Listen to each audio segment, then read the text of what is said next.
Hi, Carlos. Welcome to the Impact Revolution channel. Thank you so much for coming. How are you doing? Hi Yoshi, I'm very good. Very excited to be here. Yeah, me too. Me too. Thank you so much for making time. So, Carlos, how this works is that normally I ask a couple of questions that are a bit personal, so the audience knows you a bit more, and then later we can go more to the professional like questions. Is that okay? Sounds good. All right, cool. So, Carlos, you live in one of my favorite countries, okay, Colombia. So, if you could wake up any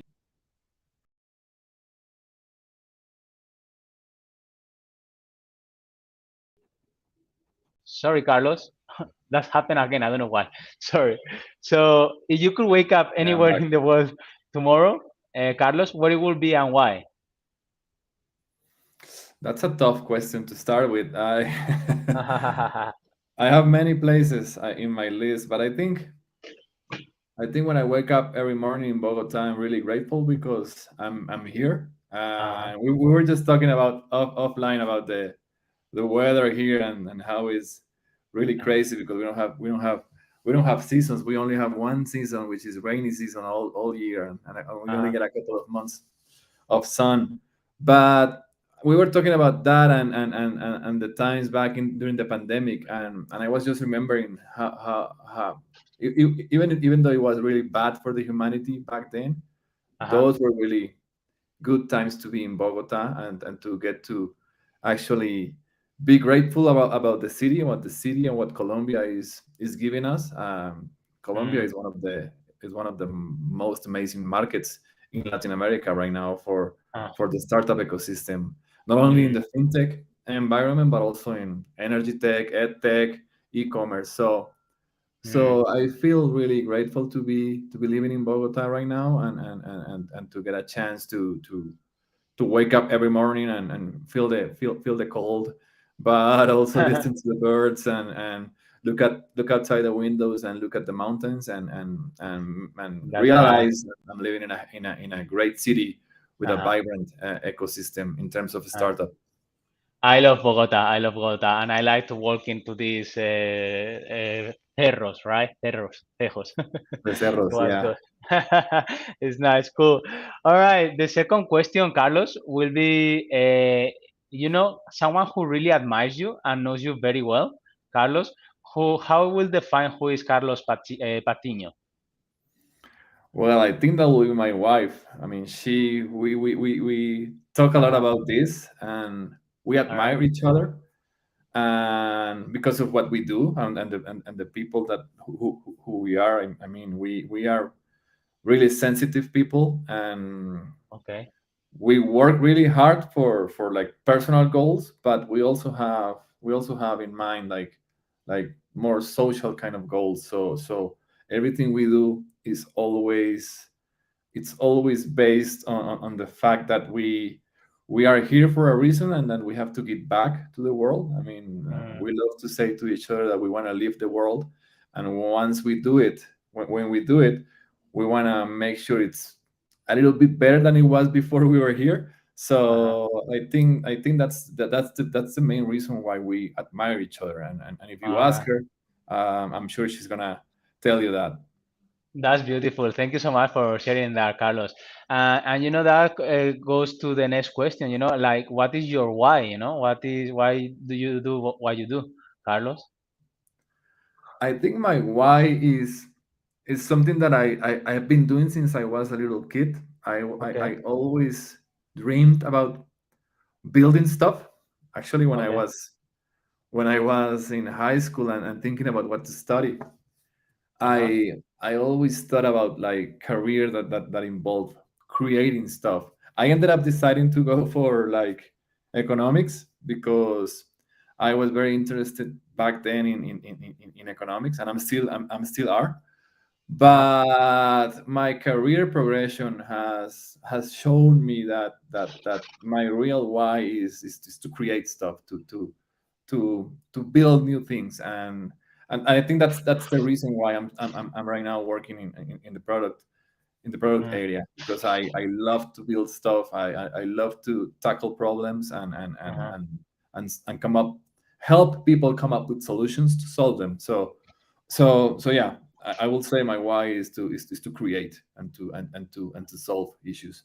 That's really cool. That's really cool. I was thinking, as a product officer that you are, Carlos, what are the main challenges that you normally face, or what are the biggest ones that you have faced already? I think the top challenge that you face when you are building product is the managing of the resources. Sure. You will always have limited resources, and even though you want to build the world and build it twice, there's always going to be limited resources and but unlimited desires and expectations. So not only managing resources but also managing expectations and making sure A good all point. people is aligned into building or working towards the towards a shared vision. I'm a Hmm. before being an economist and now a product guy, I define myself as a strategy purist, and I love talking about strategy all the time. I think Hmm. people in my company right now are kind of bored about me talking about vision and strategy and value proposition and capability system because those are terms that I use Uh-huh. all the time in all the conversations I have because I want to make sure people understand that if you want to build something, you have to have a why, Uh-huh. and that why is a statement that tells you what to focus on and what to leave behind because it's not going to help you with that why. So yeah, that's kind of the hardest thing, and that's the stuff in which I tend to focus the more, Uh-huh. managing expectations and managing resources. Okay, great. No, that makes a lot of sense, Carlos. And just as an example, what is the strategy or the vision that you are pushing forward now? If that's okay, Carlos. Well, we're kind of working in a shared vision. I don't want to. I don't like to think about it as a person pushing something Sure, because the sorry. vision has to be Yeah, something that is created um, co-created, in definitely. a Hmm. shared way. Not only co-created, but also you have to feel it. Uh-huh. So when you think about co-creation, you think about like, okay, I'm gonna add this portion of it, I'm gonna add this portion of it, and Uh-huh. then we sum it all, and we have a co-created stuff. When you Uh-huh. think about vision, you have to think about consensus. Uh-huh. And, Consensus, that's right. and the vision that we have right now at BIA is basically we want to be leaders in the energy sector next year by actually changing the way people interact with energy, and Uh-huh. that's basically helping them reduce energy consumption. We were talking about this before, and Uh-huh. for most at the household level is it is an issue, but it's not still an issue that people has embedded into their belief system. Mm-hmm. But for companies, energy costs are really important. In some cases are the second biggest cost they face after payroll. So Yes. for companies, energy is really important, and helping them optimize their consumption is a big challenge. And we at BIA we want to help with that. We want to use Mm. technology and analytics and advanced machine learning to help companies reduce their energy consumption and produce more with Mm-hmm. by spending actually less energy and saving on in energy costs. Definitely. No, it sounds amazing, the project that you're leading, guys. And I was wondering, how, so that's the vision. How is going to, or what is the current plan for you guys to implement this vision, right? Or to achieve this vision, to be Well, leaders. we are Mm-hmm. actually already implementing it. Mm-hmm. We sell energy, we provide energy to our customer base, but Mm-hmm. we also provide them with a platform that helps them understand their consumption in real time. So we Mm-hmm. use a smart meter, which is basically an energy meter that is digital and has communication capabilities. So we can gather real time data on consumption, and we can expose that data to our customers in an easy way. Like we also Uh-huh. care about a lot about experience, like customer experience and user experience. So we don't want to bug them with a lot of information and complicated terms. We want to help them understand and change the way they understand energy, which can be a really complicated concept for many of our customers. So we use Sure. technology, we use that hardware, and we use our technology, which is basically in-house algorithms that allow us to understand those consumption patterns, Hmm. identify anomalies or inefficiencies, and tell them back via notifications and alerts and recommendations what can they do to reduce their energy consumption. Hmm. Great, great, awesome. I was wondering, in those years that you've been working on VIA, right? What are the main lessons learned from your side in order to have a effective, product development process and managing process? I think in terms of lessons, I think one of the most important lessons that I have Mm-hmm. right now Yes, is Carlos. that you have to spend a lot of time understanding the problem that you want to solve, Yeah. and but and get obsessed with the problem and not the solution you come up with first in the first place, after a couple of minutes of thinking about the problem. Uh-huh. So because we are in a fast pace and we need to develop a lot of stuff quickly. I mean, when you think about development times in a startup, you think about weeks. two Mm, weeks are a lot. So that's right. so at this fast pace, you tend to sacrifice the discovery phase, and you tend Mm, to go and test quickly the first or the second idea you come up with, and that the stakeholders and the people involved in the discovery process feel okay with. So you rely on a lot of experimentation and quick testing to make mm-hmm. sure those ideas get iterated really fast, and that's okay. That's actually the way it should be Mm-hmm. done in a startup environment. But in some cases, when you think about really big problems, or when you think about how to come up with a totally different product, you really need to give a couple of steps back and sit down and relax and process the problem with more time and with more inputs and insights, and that's where when the expectations comes into place. You need to manage expectations because your co-founders Uh-huh.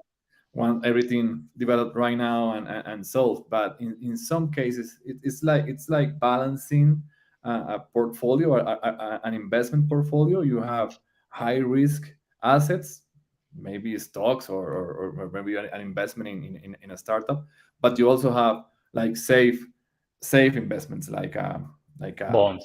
Yeah, like a bond or a deposit or a fixed rate sure. deposit. So you need to balance that portfolio and make sure you know where you're putting your time in that case, which is your money and your effort.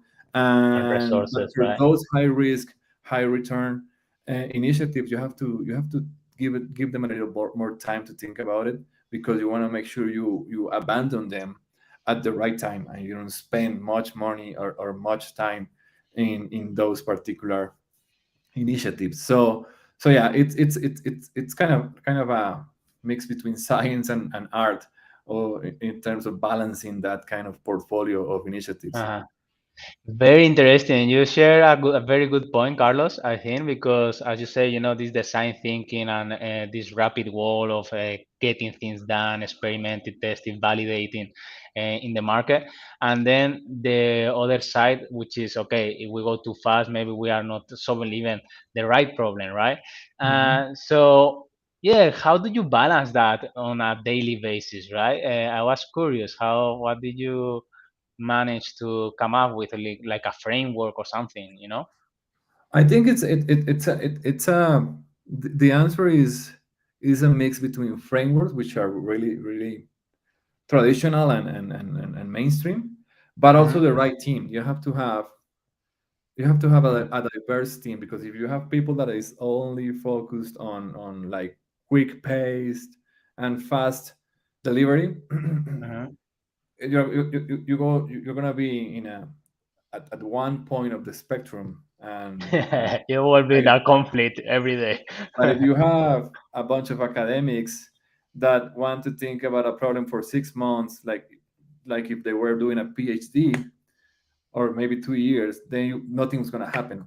But if you have a Yeah, mix of people, the right that's mix of right. people from different backgrounds, like I love to work with people from the psychology background or the social sciences background, but also I love to work with tech people and business people, MBAs or economists, because you get that nice balance, and like everyone is pulling and pushing to to different directions, and at the end you kind of get the system in a sense of equilibrium, which Uh-huh. is which is not an equilibrium itself, because it's actually creating stuff. So you get out of that chaos, you get a nice way of creating stuff. It's like a creative chaos. All right, very good. I love it. Creative chaos. Awesome. All right, and in doing this, what have been, the best lessons or the best practices, practical ones that you could may share with us today, Carlos, in regarding to this point? In terms of like teams. Coordinating, yeah, managing, and making these things that you just share work and effectively, right? Hmm.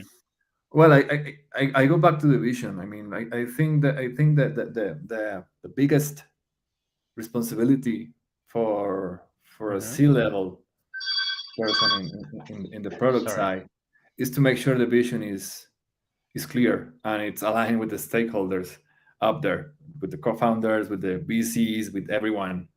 And make sure you communicate that constantly, because that's the only way this chaos is going to be creating stuff that is focused on what you need to get done, and not Uh-huh. stuff that is going to be nice and cool, but it's going Hmm. to be able to scale up or to bring revenue and bring growth. So yeah, I think in terms of managing, it is a mix of autonomy, like let people do their job, Hmm. but at Hmm. the same time make sure they get the vision right, and make sure you over communicate that vision constantly. So Yeah, in, I in, like that, and that goes aligned with the expectation you say before, right? That they everybody has clear expectation of what is expected of each one, right? I yeah, like it. Yeah, love it. All right, very good. Thank you, Carlos. We have 12 minutes left. It's been quite a valuable experience already. And I was wondering, what are the current challenges that you guys are facing or you're facing in terms of, making an impact, and become the leaders in your field? I think the challenge is always going to be like Mm-hmm. traction and growth. We have been growing a lot, Mm-hmm. but at the same time that growth kind of backfires because it starts to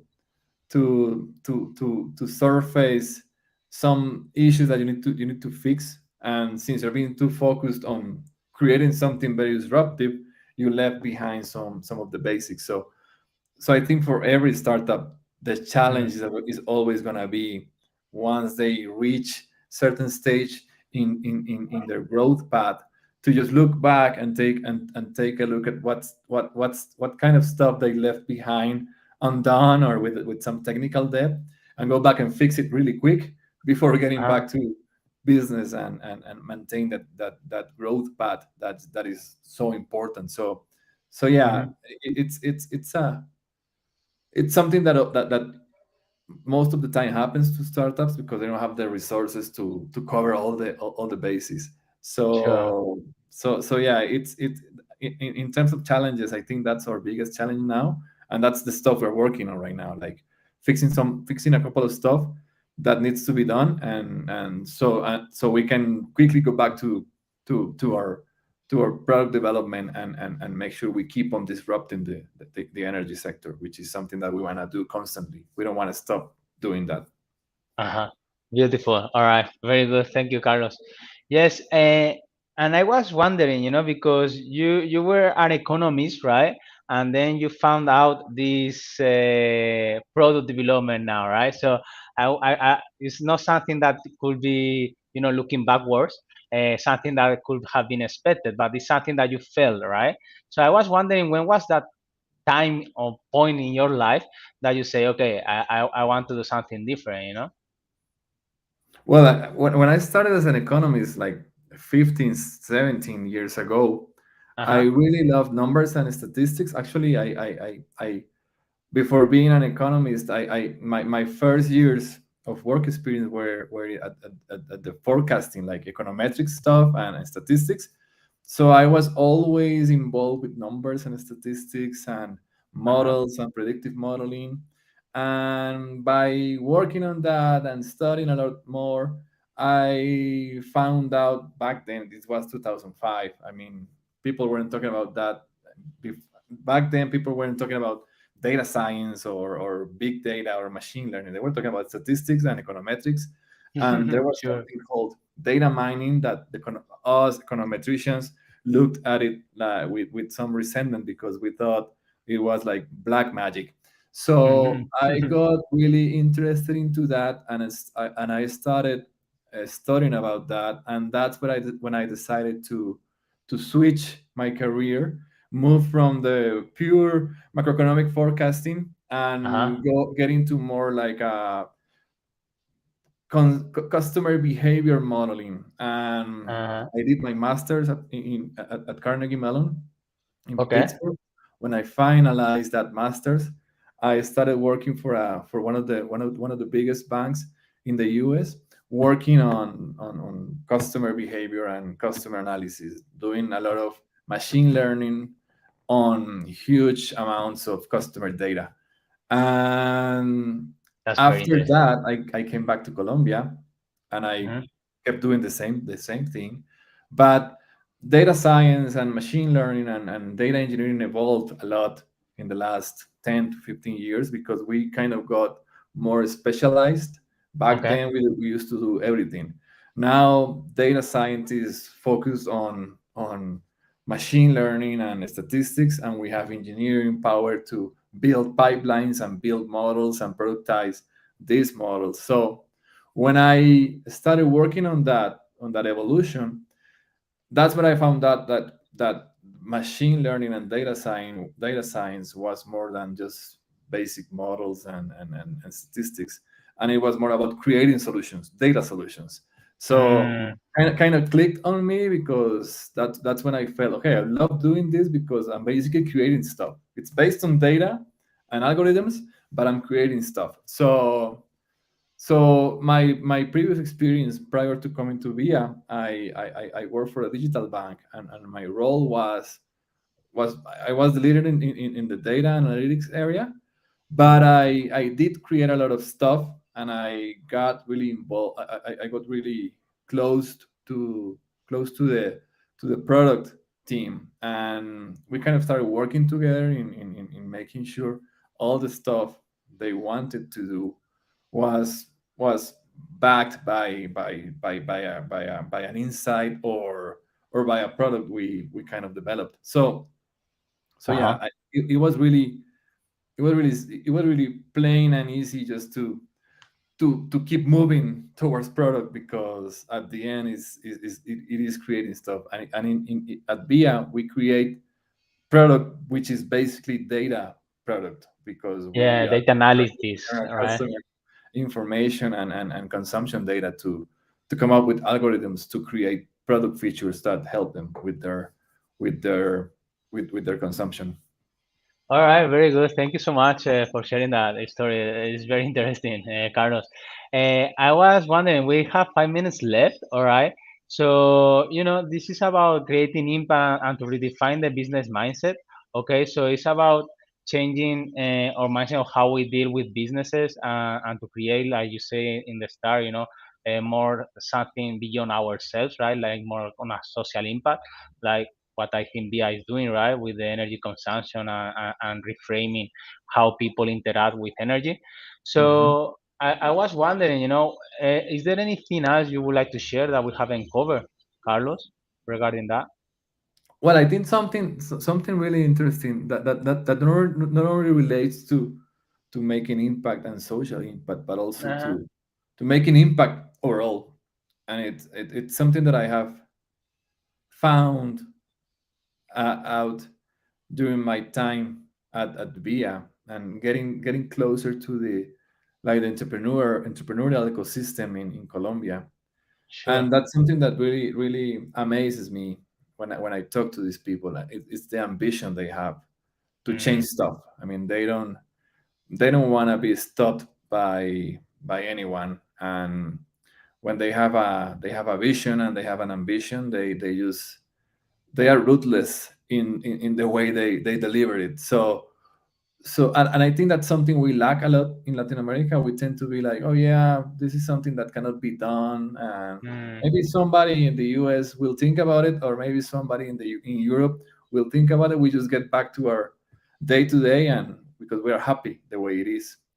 And when we start seeing people in Mexico, in Brazil, in Colombia, in Chile, in Peru, in Panama, in Costa Rica, getting tired about that kind of mindset, and staying in a different mindset, it is mm, something that really impresses me, totally. amazes me, and fills me with hope, because I see a new generation of people that is just fed up with the way things are right now, and are Uh-huh. taking control of stuff, and taking charge in terms of the solution is in their hands, and Yeah. they don't want to be stopped by anyone. So it's really amazing to be nearby these guys.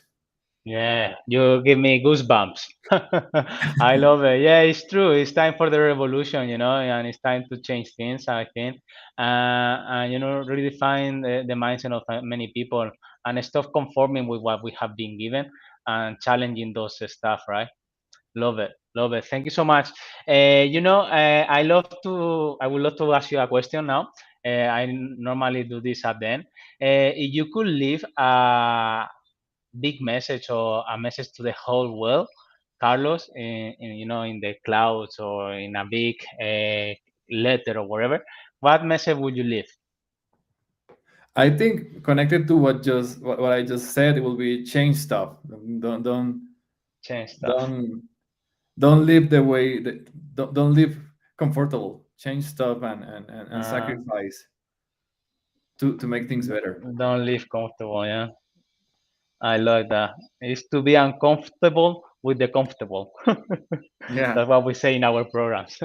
Uncomfortable with the uncomfortable. yeah. All right, very good, Carlos. I love it. I just, we have 1 minute and a half left, so I don't know if there is anything else that you would like to share as a closing comments.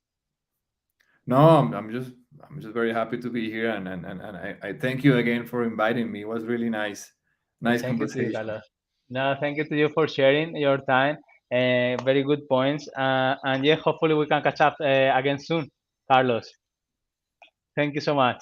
Great, great. Talk to you Thank you. soon. Talk to you soon. Thank you very much, Josie. Ciao. Adios, Carlos.